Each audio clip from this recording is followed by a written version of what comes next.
Can everyone hear me okay? I'm touched. I kind of want to cry, but I'm trying not to.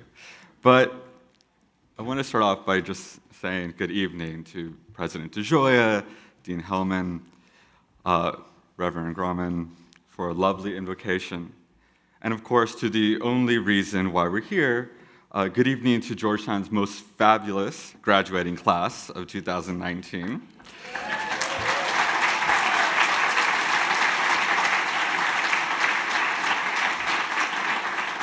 To your families, both biological and chosen. It is a privilege to be speaking to you this evening in this awesome, great space. You know, some things have changed over the past 10 years since I was last on the hilltop.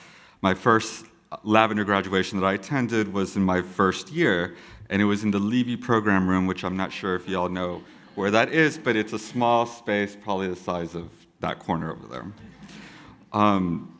And there were only 20 of us, and we were all friends, and we all knew each other, and it wasn't official, but we just called it Lavender Graduation.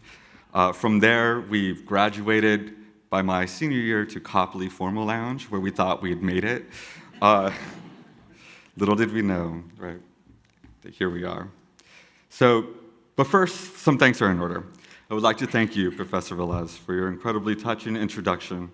And I should say that Elizabeth is the first professor I ever encountered as a student in my academic career, and along with Professors Ricardo Ortiz and Nadine Ehlers, are pretty much the reason why I'm here today. I am forever grateful for your pedagogy, for your trust and confidence in me throughout the years. One of the best parts of this profession is graduating from being a student to your colleague, and to finally get it, as it were. And I get it now. And of course, what you always taught me was that we always had it in us. To become what we already were. That is, to be a teacher to oneself in the absence of the teacher. So thank you with all my heart for being my teachers. I am forever grateful. And last, though never ever least, I would like to thank Shiva for the kind invitation to return to the hilltop and to share in celebrating this marvelous Lavender class of 2019. I'm deeply honored and humbled at your invitation, and I will never be able to put into words how grateful I am for all your work, Shiva.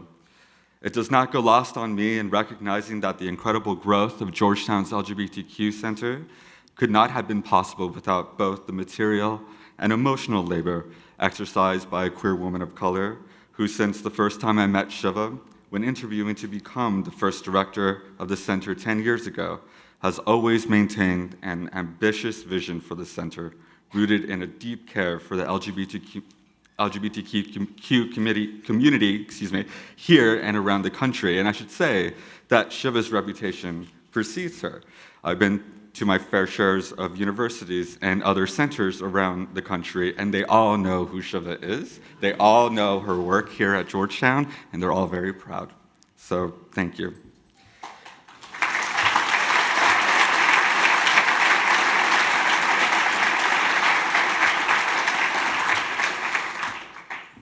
So thank you, Shiva, for all you've done in forwarding the agenda of empowerment and community and compassion across differences. If there's anyone who practices the great Jesuit mantra, cura personalis, it is you. So thank you again.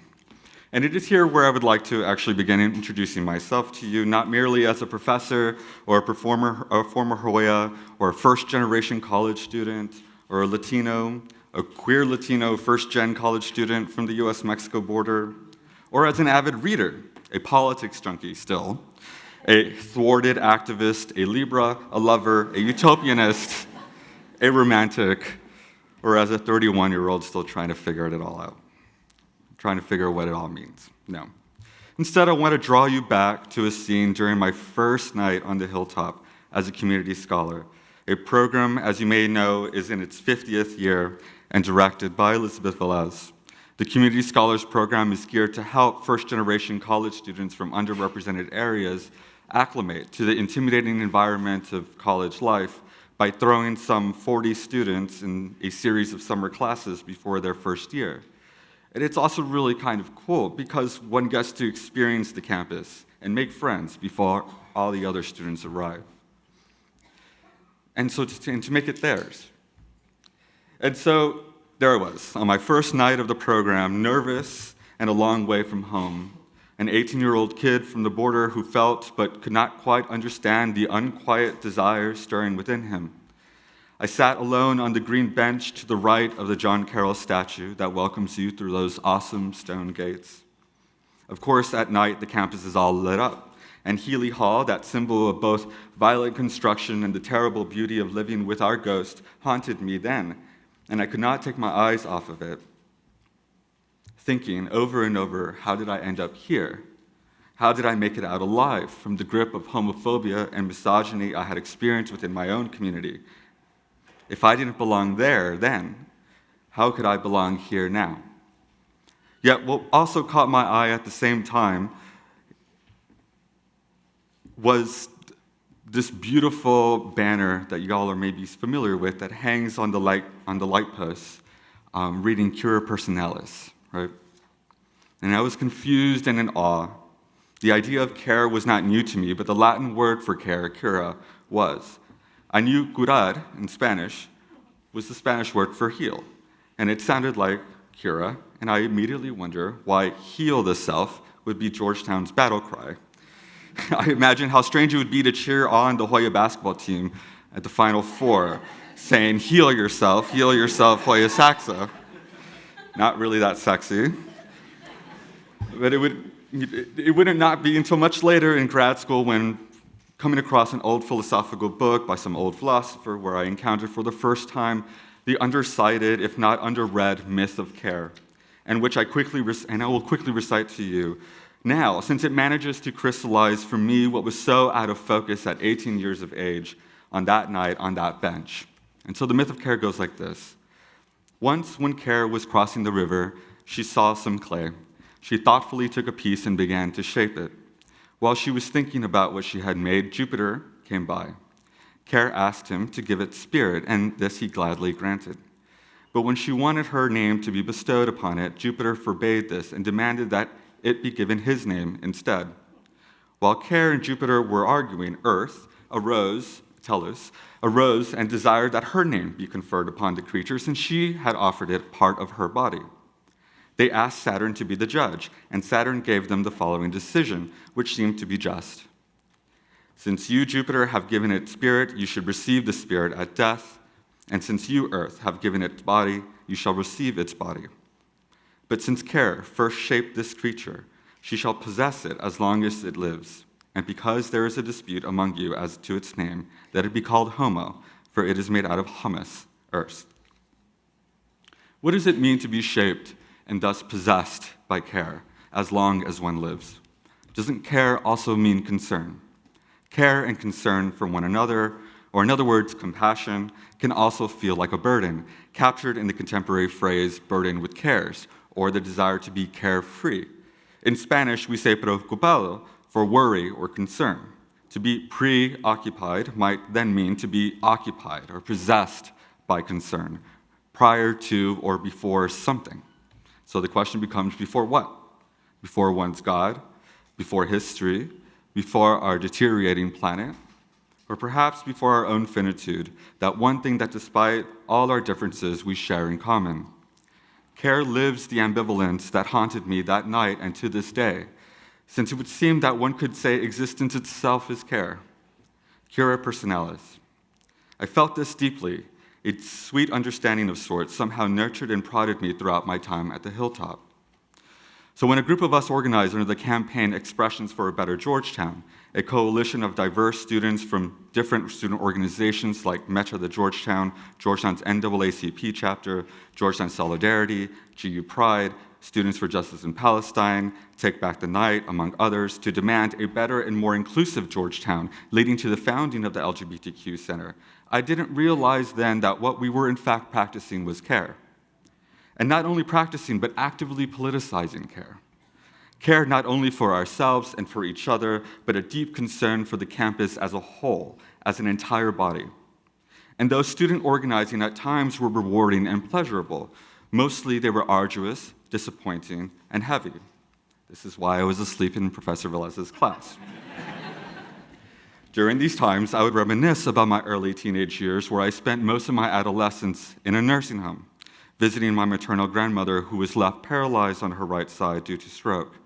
I remember always being assigned to help my father carry my grandmother from her wheelchair to our van, to then the bathroom, to then finally the bed, and all over again for years. Us three would always be joking and laughing during the process, despite the delicate task bestowed upon a 14-year-old. And it was then when I began to understand a deep irony into life, that with age, if we were lucky, we will be carried by those younger than us. And yet her body, then, was always more than a body to me. It was flesh, it was heavy, it was fragile, yet resilient, but above all, it was mortal. And I can still hear my grandmother laughing. And meanwhile, during those years, my older brother was also in prison for a drug crime so commonly encountered by the poor and of color in South Texas, which is to say that it was systemic. During these years before Georgetown, my family and I had shuffled between the nursing home and the prison, a 7-hour drive to Beaumont, Texas, where I would see my mother mourn, grieve in disbelief that her eldest son had become just another statistic. He would lose weight, get more tattoos in prison, stop smiling, and harden. Again, another irony. It was my brother, the child that my grandma helped raise, who found her that day in the bathroom and carried her to bed and called 911. During those days, we couldn't bear to tell my grandmother that he was in prison, and we couldn't bear to tell my brother that she would ask for him over and over, "Where's Bobby? Why hasn't he visited?" She would later pass on his birthday 3 months before he was released from prison. So these institutions frightened me, and I understood but could not articulate then just how unjust they seemed through a teenager's eyes.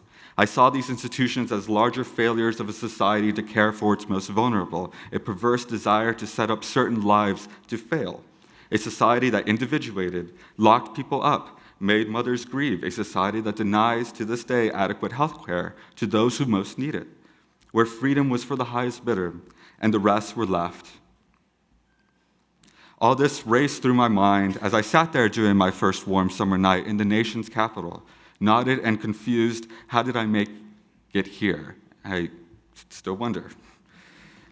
I came to Georgetown to become a politician, to serve my country and change what I knew at 18 needed to be fixed. I had interned for my congressman in high school, Lloyd Doggett, and would later intern for him on the Hill during the bailout, where I saw a principled man having to compromise on what we all knew was wrong. Then I took my first feminist theory class, and I just couldn't stop. Reading theory was like oxygen for me, a practice in dreaming, an alibi to abstraction, just when the burgeoning open secret of my sexuality that I couldn't fully possess was starting to take hold. My friends and I would read and discuss theory outside the classroom, at Leo's, over dinner, in our dorm rooms, late at night, in the Women's Center, when Laura, the director at the time, would let us linger and conspire on how to make Georgetown a better place. We organized and fought for the LGBTQ Center. We advocated for the hiring of more faculty of color. We wanted to see the Women's Study program departmentalized and to start a Latino Studies program while we were at it. We didn't want these things just to be idealistic student activists, kicking our feet, trying to anger our parental stand-ins. No, we were desperate, and we were hungry for more theory, for better and new ideas on how to face the daunting future. And of course, more classes about the history of our own dispossessions. We didn't just want gay marriage, which was not legal then. We also wanted to free ourselves from the very institutions that legislated our desires. You see, for us, theory was never separate from practice. We took what we learned from the classroom and wanted to see it in the world. In these classes, we were challenged to educate our desires, to desire more, to desire better. We were a small queer family, after all, forged in the furnace of normativity. We were becoming world builders, and we were starting to get it, cura personalis. So since then, Georgetown has changed, taking steps in the right direction. We are in our 10th or 11th year of the center, thanks to Shiva and all the student workers who have made it possible. The largest Lavender Graduation ever, a long way from the 20 to 30 people ceremonies in the Levy program room. Georgetown student organization and student activists are still marching along today, carrying their past on their backs, still advocating for more faculty of color, more resources for those underrepresented on campus, forcing hard conversations about Georgetown's own past and the current culture of sexual assault on college campuses. And on this note, it is so encouraging to see Jen Schwier, who I used to work for as a work study and also a program with as a student leader, still helping to make this campus safe as Director of Sexual Assault and Response and Prevention Services. Jen was a great mentor and a leader who I looked up to, and this campus is lucky to have her as well. And it's people like Jen, like Shiva, that make this campus a better place for us all, who do the hard work of sustaining the heavy body of this community, washing it, nourishing it, feeding it new ideas, and caring for it in the wake of its failures and imperfections. But just like the myth of care recited earlier, is this a just decision? Is it fair for women and people of color to be left with the burden of caring for a whole that might not exist for them? Why should Jupiter receive the human spirit? Why should our bodies return to Earth, the Earth that we have devastated? Why does Care not get to name the mold that she created out of mud? And why should Saturn be the judge? And isn't this all really gendered, after all? I'm a gendered professor. But a way out of this deadlock might begin with remembering that Saturn represents time, in which case one could say that it is Care who makes ready the space for the teacher to arrive, which is time. Since I have left the hilltop, I did not become a politician, as you can see. I became what I always was, a custodian of the mind and heart, a clearer of sorts, making room, creating spaces for those whom most unheard could be heard, for those who yearn for other worlds and ideas might have the time and space to realize that they already are those agents of change and to help them resist, in the words of my own teacher, a certain muteness projected onto them by social logics like homophobia, racism, and sexism. I love my students, and it is this love that I found here at Georgetown, against all odds. And so, as you embark on your own trajectories of care and concern, know that I offer you love in all your anonymity, just as I loved my grandmother, just as I love my brother and my students, and my time here at Georgetown. Congratulations, Georgetown's Lavender class of 2019. Don't forget, Cura Personalis.